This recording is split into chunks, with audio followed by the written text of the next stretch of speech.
Welcome back everyone. Welcome to civil service study. UPSC civil सेवा की test series चल रही है हर दिन 2020 के लिए प्रीलिम्स। लगाते हैं अपना नेक्स्ट टेस्ट नंबर 272। इंपॉर्टेंट होंगे प्रश्न। फोकस है आज संविधान के प्रश्नों पर। चलिए स्टार्ट करते हैं। तो क्वेश्चन नंबर 1 है, नागरिक के विचार एवं अभिव्यक्ति की स्वतंत्रता पर युक्तियुक्ता प्रतिबंध लगाया गया है। निम्नलिखित में से कौन इसके अंतर्गत शामिल नहीं है, बताइए। संविधान की संप्रभुता एवं अखंडता, विदेशी राज्यों के साथ मैत्रीपूर्ण संबंध, न्यायालय की अवमानना करोगे तो दंड मिलेगा क्या, अवांछनीय आलोचनाएं और लोक व्यवस्था। बताइए इन पर। देखिए, भारत की संप्रभुता एवं अखंडता को तो है, अगर आप जो है इसको ठेस पहुंचाओगे तो आपको दंडित करेगा कौन, न्यायालय और संसद। अब देखिए, विदेशी राज्यों के साथ मैत्रीपूर्ण संबंध, न्यायालय की अवमानना, अवांछनीय आलोचनाएं। न्यायालय की अवमानना करोगे तो न्यायालय ही दंडित कर देता है। लोक व्यवस्था। अब इसमें कौन कौन है, इसके अंतर्गत कौन कौन आएंगे। देखिए, पहला तो आएगा संविधान की, भारत की संप्रभुता एवं अखंडता, विदेशी राज्यों के साथ मैत्रीपूर्ण संबंध भी इसमें शामिल है, न्यायालय की अवमानना भी इसमें शामिल है, लोक व्यवस्था भी इसमें शामिल है, लेकिन अवांछनीय आलोचनाएं नहीं है। देखिए, क्रिटिसाइज़ तो इंडिया में पीएम को भी कर सकते हैं ना, करते ही हैं लोग, तो ये नहीं होगा। न्यायालय की अवांछनीय आलोचनाएं नहीं होगा, 4 नहीं होगा इसमें। तो इसका आंसर हो जाएगा ऑप्शन नंबर डी, 1 2 3 4 5। 1 2 3 5, 4 नहीं। तो विचार एवं अभिव्यक्ति की स्वतंत्रता पर युक्तियुक्ता प्रतिबंध में अवांछनीय आलोचनाएं जो है वो शामिल नहीं हैं। इसके अंतर्गत 1 2 3 5 के अलावा राज्य की सुरक्षा, अपराध, उद्दीपन, सदाचार, शिष्टाचार आदि शामिल हैं। क्वेश्चन नंबर 2 है, भारतीय संविधान के अनुच्छेद 19 क्लॉज 1 खा में शांतिपूर्वक एवं निरायुध सम्मेलन करने संबंधी अधिकार दिया गया है।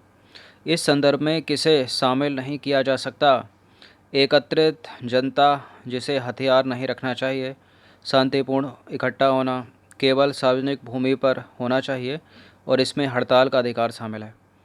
तो इसका तो आंसर आप कर ही लोगे करेक्ट। कौन सा है, हड़ताल पर इसमें जो है शामिल नहीं है, गलत है। सबसे पहले एलिमिनेट करना आपको। तो शांतिपूर्वक एवं निरायुध सम्मेलन के अधिकार में हड़ताल का अधिकार शामिल नहीं है। इसके अंतर्गत बिना हथियार के आप शांतिपूर्वक संगठित होकर जो है वो नागरिकों का अधिकार के लिए बोल सकते हो, खड़े हो सकते हो, मांग कर सकते हो। जैसे सार्वजनिक बैठकों में भाग लेने का अधिकार है आपको, प्रदर्शन करने का अधिकार है, केवल सार्वजनिक भूमि पर बिना हथियार के सम्मेलन करना। राज्य हो गए अनुच्छेद 19(3) के तहत इन पर युक्तियुक्ता प्रतिबंध लेकिन जो है वो लगा सकता है स्टेट।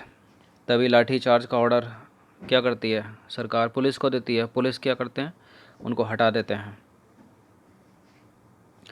चलिए, क्वेश्चन नंबर 3 है, भारत के संविधान में मूल अधिकार के संदर्भ में निम्नलिखित कथनों पर विचार कीजिए। मूल अधिकार बताए होंगे सभी को, 12 से 35 में, और भाग कौन सा है, भाग है 3। तो देखिए, भारत का संविधान अनुच्छेद 19(1) पर युक्तियुक्ता प्रतिबंध लगाने का प्रावधान करता है भारत का संविधान। सहकारी समिति बनाने का अधिकार संविधान के अनुच्छेद 19(1) में मूल रूप से नहीं था, करेक्ट है, तभी तो क्लोज में दे रखा है। तो दोनों के दोनों करेक्ट हैं, सी हो जाएगा इसका उत्तर। तो उपरोक्त दोनों के दोनों कथन सत्य हैं। भारतीय संविधान के अनुच्छेद 19 क्लॉज 1 में 6 मूल अधिकार दिए गए हैं। मैं बता चुका हूँ अभी हाल ही में, इससे पहले जो टेस्ट था वो पार्ट 1 था, इसका ये पार्ट 2 है।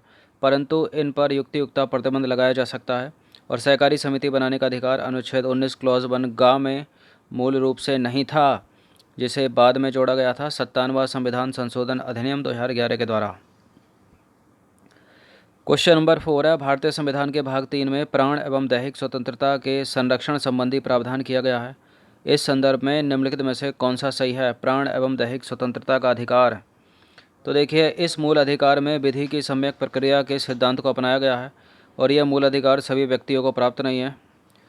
प्राण और दैहिक स्वतंत्रता सभी व्यक्तियों को प्राप्त नहीं है। सभी व्यक्ति में कौन कौन शामिल हैं, एक तो भारत के सिटीजन हो गए और विदेशी नागरिक हो गए। तीसरा है, विधि द्वारा स्थापित प्रक्रिया के आधार पर किसी व्यक्ति को उसके प्राण या दैहिक स्वतंत्रता से वंचित नहीं किया जा सकता।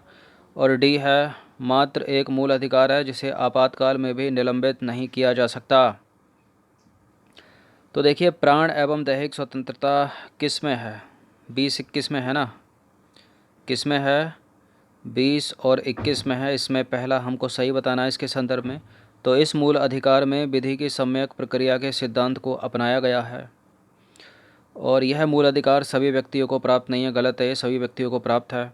विधि द्वारा स्थापित प्रक्रिया के आधार पर किसी भी व्यक्ति को उसके प्राण या दैहिक स्वतंत्रता से वंचित नहीं किया जा सकता। ये अपवाद है। अभी हाल ही में देखिए निर्भया के दोषियों को फांसी दी गई है, तो उनके तो प्राण और दैहिक स्वतंत्रता से वंचित कर दिया ना, क्योंकि उन्होंने जघन्य अपराध किया था। तो इसमें एक क्लॉज है कि अगर आप जघन्य अपराध करते हो तो आप जो है आपको ये किया जा सकता है, आपके साथ जो है ऐसा किया जा सकता है, आपके प्राण और दैहिक स्वतंत्रता से आपको वंचित किया जा सकता है। इसलिए गलत है ये वाला भी।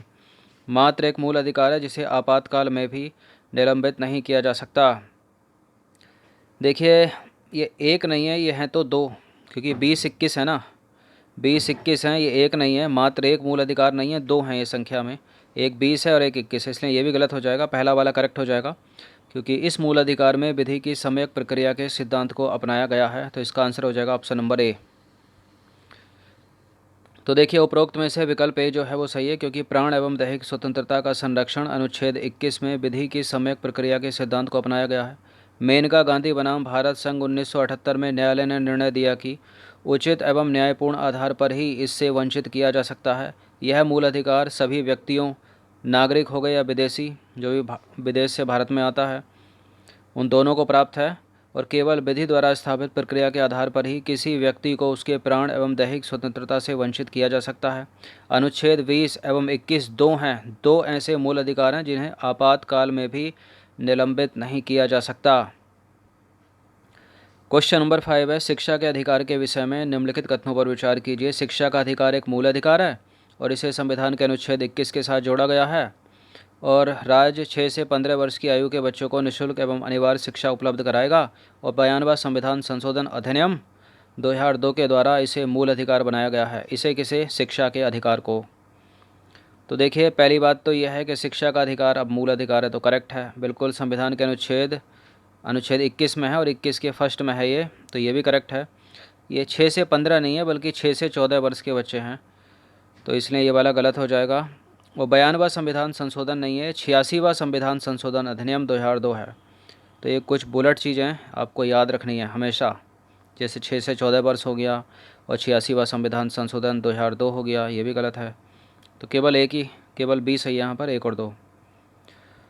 तो उपरोक्त में से केवल 1 और 2 कथन सही हैं। शिक्षा के अधिकार को अनुच्छेद 21A के साथ जोड़ा गया है और अब ये फंडामेंटल राइट्स है और शिक्षा के अधिकार में 6 से 14 वर्ष की आयु के बच्चों को निःशुल्क एवं अनिवार्य शिक्षा का प्रावधान किया गया है, न कि 6 से 15 वर्ष के बच्चों को। और 86वां संविधान संशोधन अधिनियम 2002 है, न कि 92वां। क्वेश्चन नंबर 6 है, निम्नलिखित में से कौन सा जो है वो सही नहीं है। मतलब 4 दिए हैं यहाँ पर, 3 करेक्ट हैं, 1 है इनकरेक्ट। हम इसी वाले को ढूंढना है हमको जो सही नहीं है। तो भारतीय संविधान के अनुच्छेद 45 में कहा गया है कि राज्य 6 वर्ष से कम आयु के सभी बच्चों के लिए शिक्षा प्रदान करने का प्रयास करेगा। बिल्कुल करेगा। भारतीय संविधान के अनुच्छेद 51A में प्रावधान किया गया है कि माता पिता या संरक्षक जो भी हैं वो 6 से 14 वर्ष की आयु के वर्ग के अपने बच्चों को शिक्षा के अवसर प्रदान करेंगे।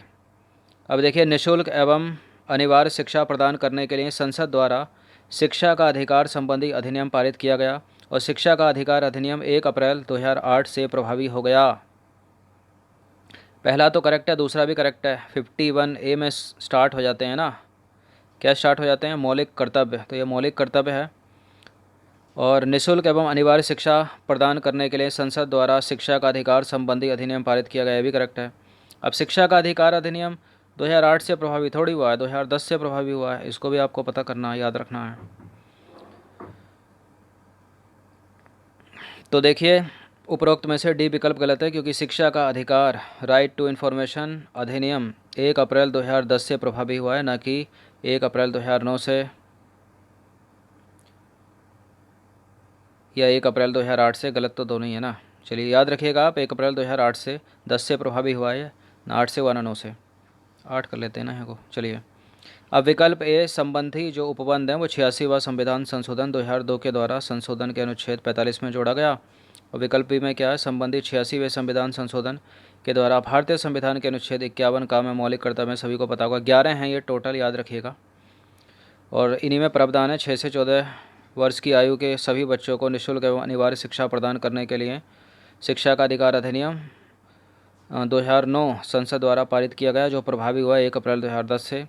और शिक्षा का अधिकार एक मानव अधिकार, एक फंडामेंटल राइट्स है, याद रखिएगा। क्वेश्चन नंबर 7 है, भारतीय संविधान के अनुच्छेद 22 जो है वो व्यक्तियों को कुछ दशाओं में गिरफ्तारी एवं निरोध से संरक्षण का अधिकार प्रदान करता है। इस संदर्भ में निम्नलिखित में से कौन सा सही है। देखिए, गिरफ्तार किए गए व्यक्ति को 24 घंटे की अवधि के भीतर निकटतम मजिस्ट्रेट के समक्ष पेश किया जाएगा, जिसमें यात्रा में लगा आवश्यक समय भी शामिल होगा। अच्छा, इस तरह का प्रश्न मैंने आपसे पूछा था, उसका आंसर भी आपको इसी क्वेश्चन में मिल जाएगा। निवारक निरोध संबंधी विधेयक बनाने की शक्ति राज्य के विधानमंडलों को प्राप्त नहीं है, और इस संबंध में संसद द्वारा आतंकवाद निवारण अधिनियम पोटा 2002 पारित किया गया, परंतु अब वर्तमान में ये लागू नहीं है। और निवारक निरोध संबंधी विधेयक के तहत गिरफ्तार किए गए किसी व्यक्ति को 1 माह की अवधि से अधिक हिरासत में नहीं रखा जा सकता। इनमें से कोई एक ही करेक्ट है। देखिए, पहला वाला गलत है, क्योंकि गिरफ्तार किए गए व्यक्ति को 24 घंटे के अंदर निकटतम मजिस्ट्रेट के समक्ष पेश करना तो होता है, लेकिन इसमें जो ले जाया गया जो समय है वो इंक्लूड नहीं है। मान लीजिए ये एक पुलिस चौकी है, किसी व्यक्ति को जो चोरी में लिप्त है या किसी दूसरे कृत्य में लिप्त है जो उसको नहीं करना चाहिए, ये चौकी में गया। अब इसको मान लीजिए कल 10 बजे मजिस्ट्रेट के पास पेश करना है, तो 10 बजे कल तक 24 घंटे हो जाएंगे। अब जो दूरी है वो कम से कम देखा जाए तो 3 से 4 घंटे की है, तो ये जो 3 से 4 घंटे है ना, ये इंक्लूड नहीं होंगे, याद रखिएगा इसमें। तो एक दिन के अंदर 24 घंटे के अंदर उसको मजिस्ट्रेट के समक्ष प्रस्तुत करना होता है। तो ये जो समय है, यात्रा में लगा समय, इसमें इंक्लूड नहीं है, शामिल नहीं है, तो ये गलत हो जाएगा। निवारक निरोध विषय संबंधी विधेयक बनाने की शक्ति राज्य के विधानमंडलों को भी प्राप्त है, तो ये भी गलत है। इस संबंध में संसद द्वारा आतंकवाद निवारण अधिनियम पोटा 2002 पारित किया गया, परंतु वर्तमान में लागू नहीं है, ये वाला करेक्ट है, अब लागू नहीं है ये। निवारक निरोध विषय संबंधी विधेयक के तहत गिरफ्तार किए गए किसी व्यक्ति को 1 माह की अवधि से अधिक हिरासत में नहीं रखा जा सकता, ये भी गलत है। 3 माह की अवधि से अधिक हिरासत में नहीं रखा जा सकता, तो ध्यान दीजिएगा, 24 घंटे के अंदर जो है वो मजिस्ट्रेट के समक्ष प्रस्तुत करना है, और 3 माह की अवधि से उसको जो है बंदी बनाकर रखा नहीं जा सकता।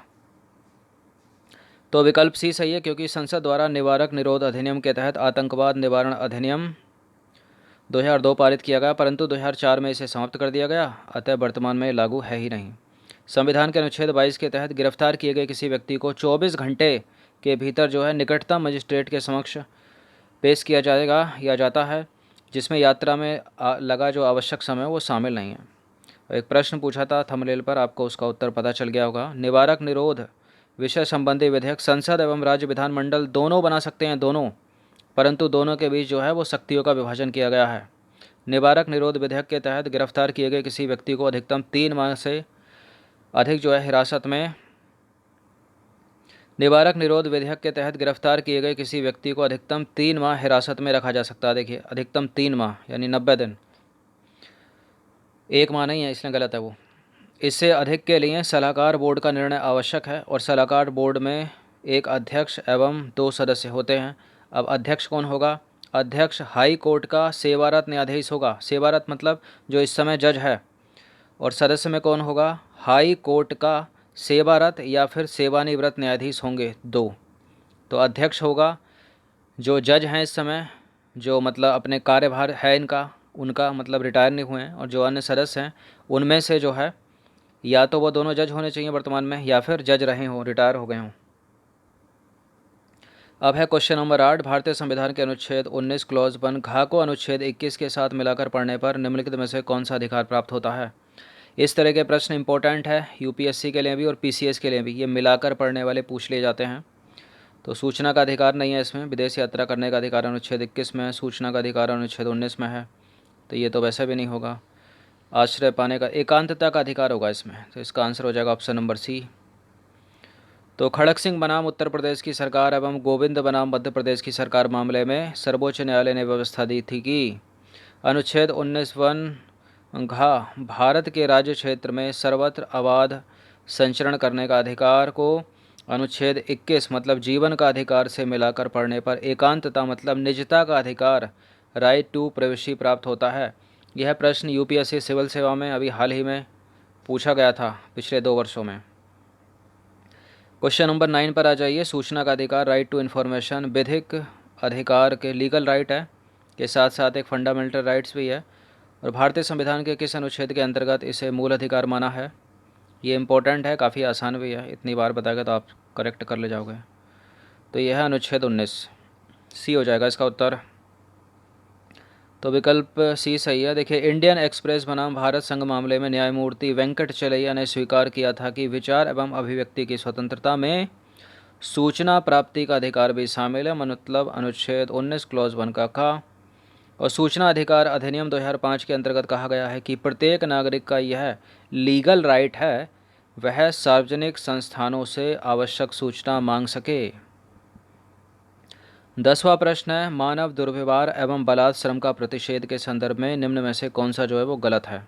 तो 3 करेक्ट हैं, 1 इनकरेक्ट है, इसी को हमको ढूंढना है। चलिए पढ़ते हैं पहला। तो मानव दुर्व्यवहार एवं बलात्श्रम का प्रतिषेध एक मूल अधिकार है जिसकी चर्चा शोषण के विरुद्ध अधिकार में की गई है। शोषण का विरुद्ध अधिकार किस में पता है? अनुच्छेद 23 में और अनुच्छेद 24 में। यह अधिकार नागरिक एवं गैर नागरिक दोनों को प्राप्त हैं। भारतीय संविधान के अनुच्छेद 24 में इसकी चर्चा की गई है, बलात्श्रम का प्रतिषेध की। इसका एक अपवाद है कि राज्य सार्वजनिक उद्देश्यों के लिए अनिवार्य सेवा आरोपित कर सकता है। बिल्कुल अनिवार्य सेवा आरोपित कर सकता है, करेक्ट है, हमको गलत ढूंढना याद रखिएगा। और फंडामेंटल राइट्स तो है ये, क्योंकि 12 से 35 तक है ना फंडामेंटल राइट्स, उसी में ये है। 23 में होगा या 24 में होगा, जिसकी चर्चा शोषण के विरुद्ध अधिकार में की गई है, उसको शोषण के विरुद्ध अधिकार माना है।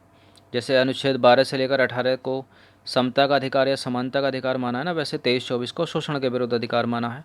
और अनुच्छेद 25 से लेकर 28 तक जो है वो धर्म की स्वतंत्रता का अधिकार माना है उसमें। 29-30 में सांस्कृतिक स्वतंत्रता है। चलिए भाई, यह अधिकार नागरिक गैर नागरिक दोनों पर है, बिल्कुल है, मतलब विदेशियों को भी है। भारतीय संविधान के अनुच्छेद 24 में इसकी चर्चा की गई है। देखिए 24 में इसकी चर्चा नहीं की गई, इसकी चर्चा की गई है अनुच्छेद 23 में। अनुच्छेद 23 में प्रावधान है कि मानव दुर्व्यवहार एवं बलात्श्रम का प्रतिषेध है, मतलब उस पर रोक है। अनुच्छेद 24 में तो कारखानों में जो बच्चे काम करते हैं ना 14 वर्ष से कम, उन पर रोक है। तो देखिए विकल्प सी सही नहीं है, क्योंकि मानव दुर्व्यवहार एवं बलात्श्रम की चर्चा भारतीय संविधान के अनुच्छेद 23 के अंतर्गत की गई है, ना कि अनुच्छेद 24 के अंतर्गत। तो 10 प्रश्न थे, इंपॉर्टेंट थे। ये था इसका पार्ट 2। पार्ट 1 मैं ऑलरेडी करा चुका हूँ अभी हाल ही में। इन दोनों पार्टों को एक साथ कर लीजिए। 20 प्रश्न most important. Thanks for watching this video. Thank you.